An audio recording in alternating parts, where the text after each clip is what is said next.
a war. It's an announcement of a war to Ayatollah Khamenei, but basically he strategically took out two of the key men in the Iran Revolutionary Guard, and he had announced beforehand, these are terrorist organizations. And he went forward and he said, I'm not warning you, I'm threatening you. Phone calls with Dr. Steve Pieczenik. I promise, callers. Bam, bam, bam. When we come back, stevepieczenik.com. I'm Alex Jones with Infowars.com. We'll be right back.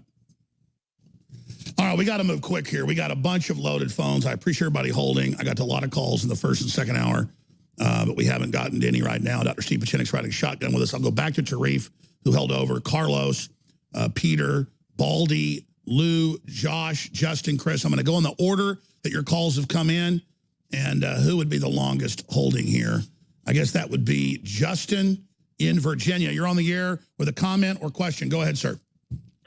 Yes, Alex. I'm a 31-year-old farmer in Virginia, and my community has really been hit hard in my lifetime. My population has been replaced with brown people that speak a different language to me. Countless friends and family have died from heroin overdoses. The family farms are going away. And we believed in Trump because he was supposed to be America first. And I believe in you, and I feel like crying right now because I have stickers, your InfoWars stickers on my truck. I buy your products, but you really let me down with this whole situation. And you sound like a fool going in circles trying to cover for Israel and trying to make sense of all this when you know it's not right. And I love you, Alex, but this isn't right. And you need to get on your hands and knees and repent to your audience and apologize. This is nuts, and you know it's nuts. Well, Justin, let me respond. Okay. I'm fighting the fentanyl coming into the country, and so is Trump. And Iran has a dictatorship that just mowed down 600 of their own people. Communist China is a dictatorship with 2 million Muslims in concentration camps. Hold on. Who cares? I'm not a globalist. Globalism is for this world government. I'm for America, but America still has interest in, and I don't want these wars. And I've given you my honest view on what Trump did. And I've had play what Tucker Carlson had to say, and I get his perspective. And we've had callers that agree and disagree. We're not a cult where we're one thing or we're the other. We're trying to have a discussion. Okay, so quantify why I need to get down on my knees. And I want to get Dr. Steve Pieczenik's take on this, because what I've done. My issue is I know Iran's running proxy armies all over. I know they're working with elements of the deep state to try to sabotage Trump's plan to get us out of the Middle East.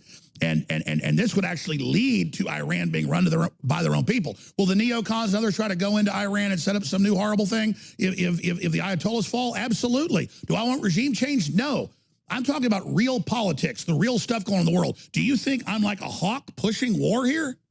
Absolutely. You entertained regime change and like you sound like Obama with a new. Hold on. How do you think Trump got North Korea to come to the table? The deep state through China had them threatening to attack Japan and everybody to try to get us into a war and make us look like idiots. And then Trump geared up and they backed down. Let's get Steve Pieczenik's take. Doc, you want to comment on what he's saying here? Well, with all due respect, I came out of the same area this gentleman comes from, Virginia. If he has a problem, I understand Virginia's a disaster of a state now. I do what I did. I moved to the South. I moved to Florida, to Texas. The Northeast, Virginia, Maryland, New York, California, Illinois, Michigan will all be finished for simple reasons. You have governors who are totally ineffectual. At the local level, you're totally ineffectual. You don't have commissioners who can do roads or do anything else. You can complain, sir, but the bottom line is very simple. You come down to the South, you come down to where we have no taxes and we carry guns, I think you'll be a happier man. But don't blame Alex Jones. This is not his fault. This is not anybody's fault. Let me throw it at him this way. Let me throw, but I mean, I think he's allowed to ask a question. I agree with you. Let me throw this at him and get both your takes on this. I got really mad when Trump bombed that little chemical base in Syria because I thought it meant a huge war like it always has in the past. He did that to silence the hawks and to then make the enemies back off, and it was a measured response, and it worked really well. Okay, now if this gets expansive, I'm not going to be happy. I think this is a measured response. I don't like seeing the troops being upped. It could go bad, but I don't understand how how you think I'm betraying you being pro-war. I'm not telling Trump what to do, and I think we'll still see how this unfolds.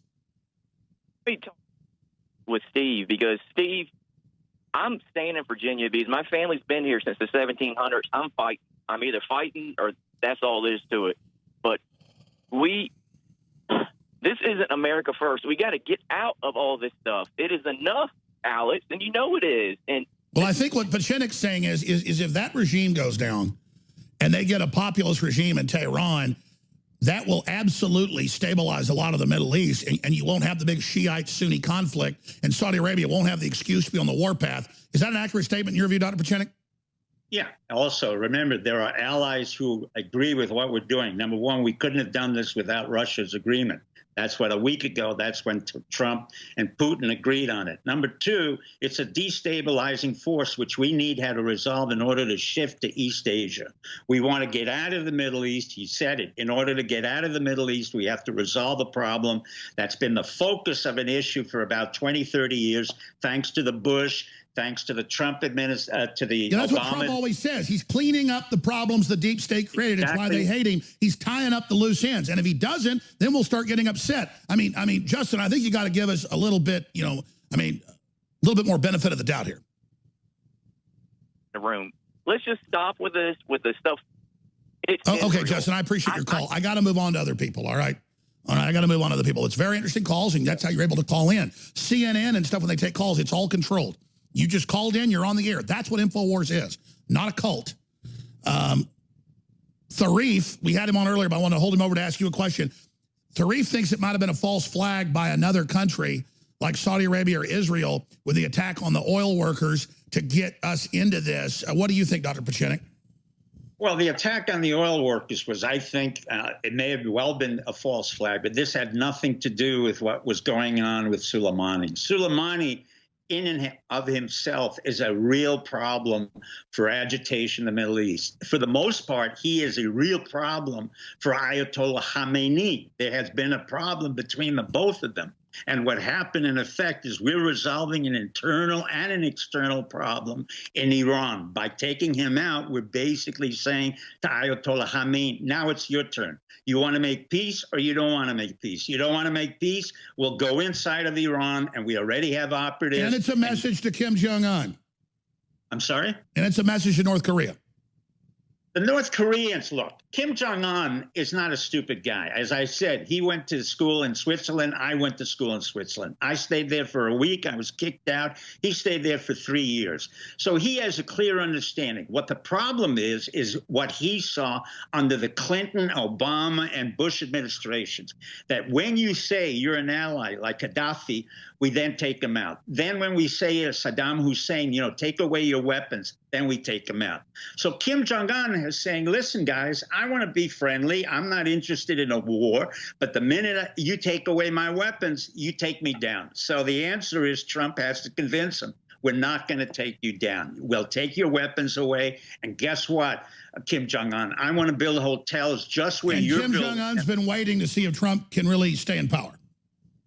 It's not only that. He likes Trump. He knows he'll stay in power, but he wants to see what in turn he can get for concessions that he knows he needs to make. And that's going to be the piece that the last caller really wanted. All right, we're going to go to break and come back and take a lot of calls. We're going to go to Chris. We're going to go to Tony. We're going to go to Josh, Lou, Baldy, everybody. Owen Schroyer, you're going to have this going with you for a couple hours today during your show. Briefly, what's your take on this situation?